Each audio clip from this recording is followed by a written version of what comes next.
Hello Illumineers! Today's deck tech will be going over a heroic list I'm calling Perdita's Strange Litter. If you're not familiar with the fan-made heroic format, which focuses on thematic multiplayer chaos instead of competitive one-on-one matches of skill, here's a link to learn more. This heroic list is made for my wife, who challenged me to make a list which could win without really having to know what everyone else was doing. It began as a conversion of a standard amber steel aggro list at the time, and through many iterations and dozens of matches, evolved into this version, which I feel is fairly strong and often wins games if people don't band together to stop it. So let's go over the storyboard. The legendary Perdita, Devoted Mother, the ally, Doc Bold Knight, and the signature song, Bibbidi Bobbidi Boo. Now this is a hyper aggro list, meaning it ignores what everyone else is doing and simply tries to race to 30 as fast as possible. It favors fast lore production instead of any kind of interaction. Aggro decks tend to suffer from a few problems stemming from playing lots of fast small lore producers. They often run out of cards very early and have bad late game top decks, and they are also vulnerable to board wipes. But through the power of the storyboard, we're able to address some of these shortcomings to make a fast and resilient list. Perdita, Devoted Mother, was chosen as the build-around main character and continues to be the recursion engine that allows this list to battle through high levels of interaction. Her ability, Come Along Children, which triggers both when you play her and when she quests, allows us to return a character of cost 2 or less from discard to play for free. Now there are more than 45 characters that cost 2 ink or less in this list, so nearly half of all of the cards in the deck are recurable by Perdita. True to aggro, we're going to want to quest with our characters every single time, even if they're obviously going to be banished. And Perdita makes this a lot easier for us to do, because we know she'll be bringing them back over and over again, even after they've been banished over and over again. Doc Bold Knight is an addition straight from the standard meta, and really shines as a way to keep this deck going where traditional aggro decks fall down when they run out of cards. The added bonus here is that Doc costs 2 ink himself, so the first time we play him and he gets banished, we can simply put him in the discard pile instead of the storyboard so that we can bring him back with Perdita and evade those pesky taxes. Bibbidi Bobbidi Boo, our signature song, could be replaced with another Emerald song, but there is added benefits in bouncing Perdita and then replaying her to get a second Come Along Children trigger in the same turn. It's almost akin to having a song that plays a 2 ink character from our discard for free. Also, since Perdita only has 1 strength, she's a little vulnerable to getting swarmed by all of our opponents colluding to break up our family. So Bibbidi Bobbidi Boo can also be thought of as a song that readies Perdita, since when you replay her, she'll be unexerted. So let's go over the rest of the list, which I've broken down into some categories. We've got our early game lore, mid game lore, Toolbox Characters, Perdita Protectors, bonus lore, and then also the meat and potatoes of all of my lists, which will include some number of ramp removal, draw, and utility. Now, I'm not going to go over every card on this list because it'll quickly become out of date as new sets come out, but I'll cover some of the highlights and just kind of give you some examples of what to look for in each of these categories. For early game lore producers, we're looking for cards like Piglet, Pooh Pirate Captain, Lilo, Escape Artist, Mr. Smee, Bumbling Mate, and Lilo Making a Wish. Now these are the core of the deck, as they're our primary way to produce lore and really the only way we're going to win this game. We use them early on, and when our opponents start banishing them, and when we start running out of cards to play, we can use Perdita to start bringing them back. The addition of Emerald gives us characters which are punishing to interact with, like Cursed Merfolk, Ursula's Handiwork, Flynn Rider, Charming Rogue, Enchantress, Unexpected Judge, and Baymax Low Battery. These make interacting with our list punishing, especially when other decks need their early game pieces in order to set up their late game synergies and interactions. Additional early game plays in this list, just showcasing the sheer number of characters that are in the 1 to 2 ink range, include some shift bases and X3s, or characters with 3 willpower, like Stitch Alien Dancer, Tiana Diligent Waitress, Mickey Mouse, Food Fight Defender, and Myrtle Edmonds, Lilo's Rival. These characters with 3 or more willpower are in this list more so because in my meta, there is other players that use Grab Your Sword, some as their signature songs, which is definitely one of the ways to keep this list in check.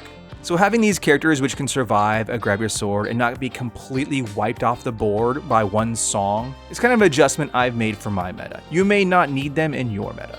Moving on to our mid-game lore producers, cards like Hans, Scheming Prince, Cricky, Lucky Cricket, Gantu, Captain Crankyhead, and Goofy, Expert Shipwright are all examples of high-value questors that avoid things like grab your sword, brawl, befuddle, and overall are a little more difficult to remove, even if they can't be recurred by Perdita. Next, let's talk about our Toolbox characters. Clarabelle, Clumsy Guest, Go-Go Tamago, Darting Dynamo, Mother Gothel, Conceited Manipulator, Queen of Hearts, Quick-Tempered, are all versatile in that their abilities can be called upon later in the game when Perdita recurs them from our discard pile. These can come in huge late game, and their pay-to-play abilities are a great way to keep using our ink after we run out of cards in our hand. Next up, we have our Perdita Protectors. Kanga, Nurturing Mother, Judy Hopps, Resourceful Rabbit, Bernard, Brand New Agent, and Kanai, Protective Brother. These characters make Perdita unchallengeable during other players' turns, removing the option to banish her with their characters. You'll often see as you start to get to the high 20s in lore, a lot of the people start working together to try and figure out how to dismantle your board. So removing challenging as an option can take entire players out of the equation. Perdita also has bodyguards like Simba, Protective Cub, Kita, Royal Warrior, Nani, Protective Sister, and Bagheera, Guardian Jaguar, which not only prevent Perdita from being challenged directly, but also our other squishy lore-producing characters. In the case of Simba and Kita, they can also be recurred by Perdita, each providing a layer of protection for all of our board at all times. For extra lore production, cards like Donald Duck, Musketeer Soldier, Robin Hood, Archery Contestant, Philoctetes, No Nonsense Instructor, and Chip, Friend Indeed, all boost our lore production from what is visible on the board. I like running these because when the pod is working together to stop you and counting up how much you can quest for, you'll be producing one or two more than they expect, as these get you extra lore the turn you play them. Now into the meat and potatoes of the list, the ramp, removal, draw, and utility. For ramp, we only have Doc, leader of the Seven Dwarfs. I tested this list with more ramp sources from Amber, like Lantern and Pluto-friendly Pooch, but I found the issue is rarely having enough ink to play our cards, but rather having enough cards to play. This means that playing cards, which aren't dedicated to getting us to 30 lore, hurts this deck more than getting to Perdita ink helps it. For removal, the list is a bit light, with Hans, 13th in line, Billy Bones, Space Sailor, Captain Hook, Forceful Duelist, and Benja, Guardian of the Dragon Gem, showing the fine line between a character who primarily quests, but also can be used to hinder effects that might outrace our lore production. On to draw power, which comes in the form of Stitch, Rockstar, Pongo, Determined Father, Lucky, the 15th Puppy, and Peg, Natural Performer, all of which take advantage of having an incredibly high density of characters. Other than draw, we also have looting, which is especially useful when cards like Yzma, Exasperated Schemer, Cinderella, Knight in Training, Cobra Bubbles, Former CIA, and Simba, Future King, put cards into our discard for Perdita to pick up later on. These are great for hiding those toolbox cards, like a Go-Go Tamago, until the time is right for her to produce 5 lore from nowhere. I think this is one of the most important aspects of the deck, and the second goal after producing lore. Getting as many cards into your discard as possible so that you can increase your options with Perdita. The last form of card advantage is recursion. Cards like The Underworld, River Styx, Hades, Lord of the Underworld, Lady, Miss Park Avenue, and I Won't Give In, which can help us avoid the increasing taxes on Perdita or stand in for her should she be off the board. And lastly, we have our utility card Coda, Talkative Cub. I like to run this card whenever I play Amber in multiplayer, but this has the added benefit of being a solid quester that costs 2 ink, so it can be recurred by Perdita throughout the match. So that's a quick rundown of the list. Let's talk about the play strategy. We want to play as many 2 or 3 lore producing characters as we can, as fast as we can. We also want to quest whenever possible, even if there's a threat that might banish them, since the vast majority of our characters can be brought back by Perdita after being banished. We are also looking to use looting effects to put toolbox cards or cards with niche abilities into our discard to be stashed for the right moment. Once we dumped all the cards in our hand into play, our inkwell, or our discard, we can rely on our storyboard to keep us going. If we're not yet at Perdita ink, we don't yet have anything spectacular in our discard pile, we can use Doc Bold Knight to draw 2, even if it means discarding a card. After all, if the card we're discarding costs 2 or less, Perdita will be able to recur it. If it's a bigger character, that's okay, because we're going for quantity over quality. If we do have 6 ink, that's when the fun starts. We play Perdita to bring back the best lore-producing characters that have been banished so far. This means that even if we can only quest with a character once before it's banished, it will continue to apply pressure throughout the game, as it'll keep coming back each and every time Perdita quests herself. Once Perdita is in play, we can do a quick assessment of the threats we're facing, which after we've raced to 20 lore in a few turns, will usually be the rest of the players working together to try and stop us. If there are a lot of challenger type characters and we still have several characters on our board, then bodyguards can help the litter